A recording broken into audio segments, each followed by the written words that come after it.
शुरू अल्लाह के नाम से जो बहुत रहीम और रहम करने वाला है। अज़ीज़ दोस्तों, मैंने इससे कब्ल क्या कुछ कहा, मैंने इस उन्वान से अपना एक वीडियो वायरल किया था। अल्हम्दुलिल्लाह उसको लोगों ने बहुत पसंद फरमाया।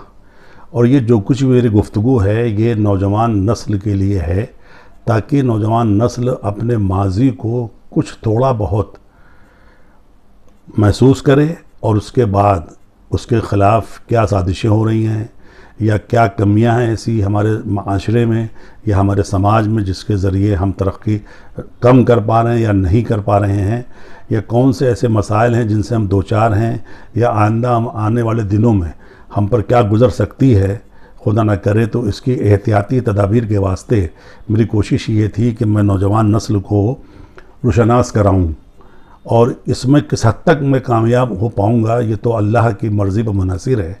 फिर भी मेरी कोशिश ये है कि मैं हिंदुस्तान की आज़ादी से कब्ल जो कुछ भी हालात इस मुल्क के थे और आज़ादी के बाद जो कुछ हमारे साथ गुज़रा और सियासी तौर पर हम जिस तरह से बिल्कुल अलग थलग कर दिए गए हैं, तो ये बहुत बड़ी फ़िक्र का एक मामला है जिस पर हर मिल्लत के फ़र्द को सोचना लाजिम व मलजूम है।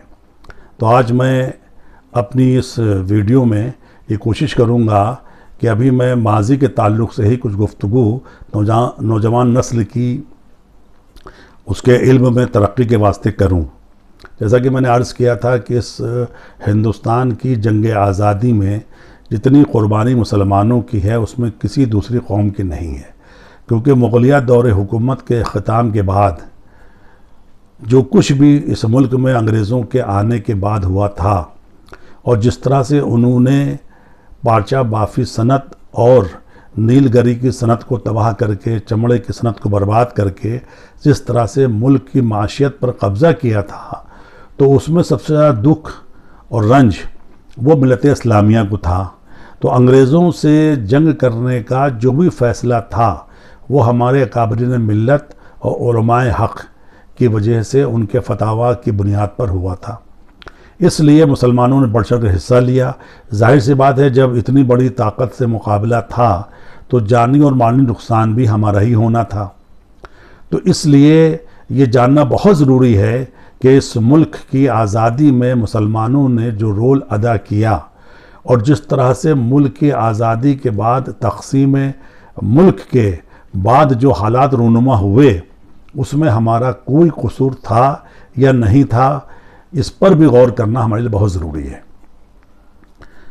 आपने सुना होगा कि अंडमान निकोबार एक जज़ीरा है जो मुल्क के बिल्कुल आखिरी हिस्से में है, समंदर के किनारे है, और उसकी जो वहाँ का मौसम है वो मौसम ऐसा था और आज भी ऐसा है कि वहाँ पर कोई भी शख्स जो हिंदुस्तान के दूसरे ख़ित्तों में रहता है वहाँ पर वो आज़ादी के साथ नहीं रह सकता, ना कि उसको जेल में अगर रखा जाए तो फिर कैसे वो रहेगा।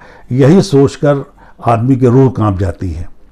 तो जंग आज़ादी में जिन लोगों ने रेशमी रुमाल तहरीक या जिन लोगों ने जंग आज़ादी के दूसरे मराहिल से गुज़र कर अपनी जान माल की कुर्बानी पेश की थी, जिसमें जो लोग गिरफ़्तार हुए थे उनको सज़ा काला पानी के नाम से देने के लिए जज़ीरा अंडमान निकोबार में भेजा गया।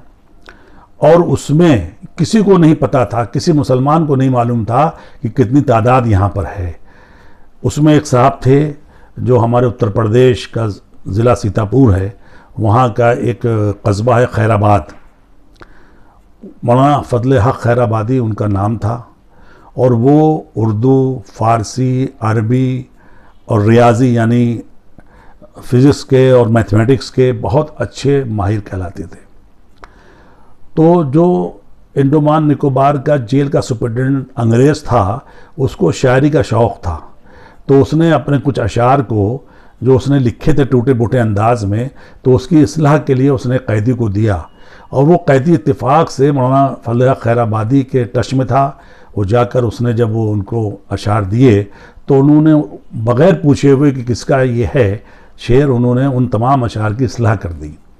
और जब वो जेलर और जब वो सुपरिटेंडेंट के पास जब वो पहुँचे लेकर उन अशार की इस्लाह के बाद, तो वो बहुत खुश हुआ और उसने पूछा कि भाई तुम किससे ये इस्लाह करा के लाए हो। तो उन्होंने बताया कि ये कैदी हैं जिनका नाम फजल हक खैराबादी है, तो उन्होंने कहा बुला के लाइए। जब वो तशरीफ़ लाए उसके चैम्बर में, तो उन्होंने पूछा कि आप यहाँ कैदी हैं, तो आपके ज़िम्मे काम कौन सा है यहाँ पर? तो उन्होंने कहा कि जो इंसानों का फजला, यानी जो उनको इजाबत होती है, उस गंदगी को टोकरी में रखकर सर पे रखने के बाद मुझे फेंकने का हुक्म है, मैं वो काम सुबह अंजाम देता हूँ।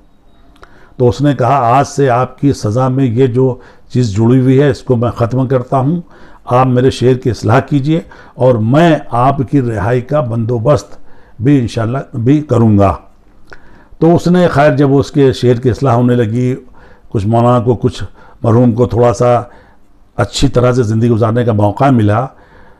उसके बाद जब उनकी सुपरिटेंडेंट की कोशिशों से जब रिहाई का परवाना जारी हुआ, तो उनके साहबजादे वो परवाना लेकर जब अंडमान निकोबार में तशरीफ़ लाए, तो अब ये जो मंज़र है, अगर आप इसको अपने तसव्वुर में सोचें तो महसूस करेंगे कि उस दिन पहली मर्तबा वहाँ के कैदियों को ये एहसास हुआ था कि तकरीबन 5000 मुसलमान कैदी इस अंडमान निकोबार की तमाम मसाइब व आलाम को बर्दाश्त कर रहे हैं।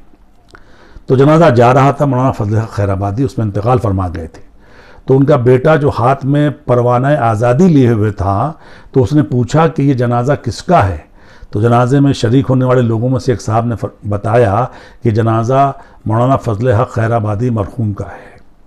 अब आप सोचिए उनके साहबजादे पर क्या गुजरी होगी। बहरहाल परवाना आज़ादी उसके हाथ में रह गया, साहबजादे ने जनाजे में तदफीन में शिरकत की।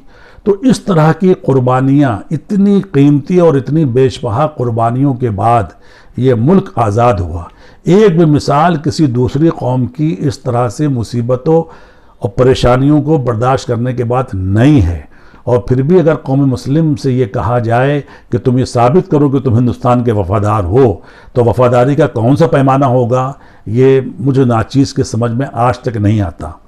तो मेरी अपनी नौजवान मिलत इस्लामिया के गुरोह से मेरी ये इस्तदुआ है कि कम से कम मौलाना फजल हक खैराबादी का जो वाक़या तारीख़ के औराक़ में दर्ज है, जिसको चूँकि हमारा उर्दू अदब में ही सारा कुछ ख़जाना मौजूद है, हमारे काबरीन और हमारे असलाफ़ के कारनामे हमारे उर्दू लिटरेचर में ही मौजूद हैं।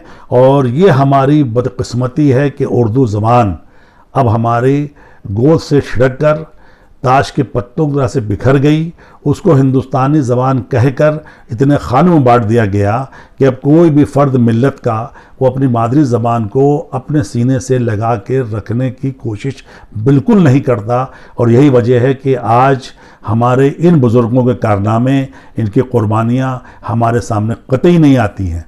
तो मैं समझता हूँ कि हमारे नौजवान मिलत इस्लामिया के इस वाक़े से कुछ सबक लेंगे और फिर कम से कम उन अग़यार को जो ये कहते हैं कि साहब आप बताइए कि आपका यहाँ पर आप वफ़ादार हैं, क्या हक़ है आपका, तो उनको ये बताया जाए कि ऐसे ऐसे काबरीन की कुर्बानियों के बाद ये मुल्क आज़ाद हुआ। अल्लाह हाफ़िज़।